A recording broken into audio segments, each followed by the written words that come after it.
Hello, mambo vipi? Ni Afya na Fadhila tena. Karibu kwenye kipindi chetu. Leo tunaelezea mada yetu kuu, ni vyakula gani mama mjamzito anapaswa kula, au ni vyakula gani ambavyo mama mjamzito hapaswi kula au hashauriwi kula.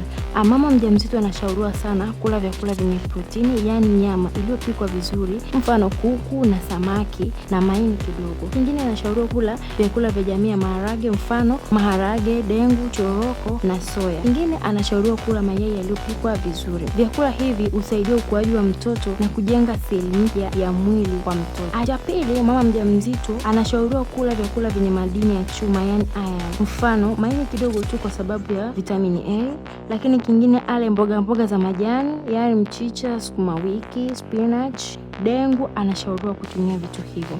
Lakini kingine awe anapendelea kutumia sana nafaka kama ulezi na mtama. Kama hivi huzuia upungufu wa damu, yani anemia, kwa mama mjamzito na hata kwa mtoto. Cha tatu, mama mjamzito anashauriwa kutumia vyakula vyenye calcium.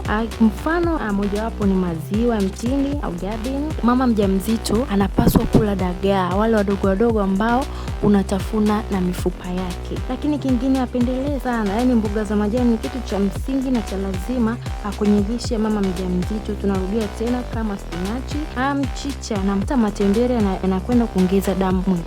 Vyakula hivi vya calcium vinasaidia kujenga mifupa ya mtoto pamoja na meno ya mtoto. Pili kitakachokuja tutaelezea part 2. Usisahau kutufuatilia kwenye mitandao yetu ya kijamii kama Instagram, TikTok na YouTube kwa jina la Afya na Fadhila. Na kwa mawasiliano yetu ya haraka zaidi, tupigie au tutumie jumbe fupi kwenye WhatsApp namba zetu 0795910108. Part 2 ina madini mengi sana. Karibu tuendelee kujifunza ni kwa namna gani mama mjamzito anaweza kula vyakula vizuri vikamjenga mtoto akawa na afya bora na sio bora afya.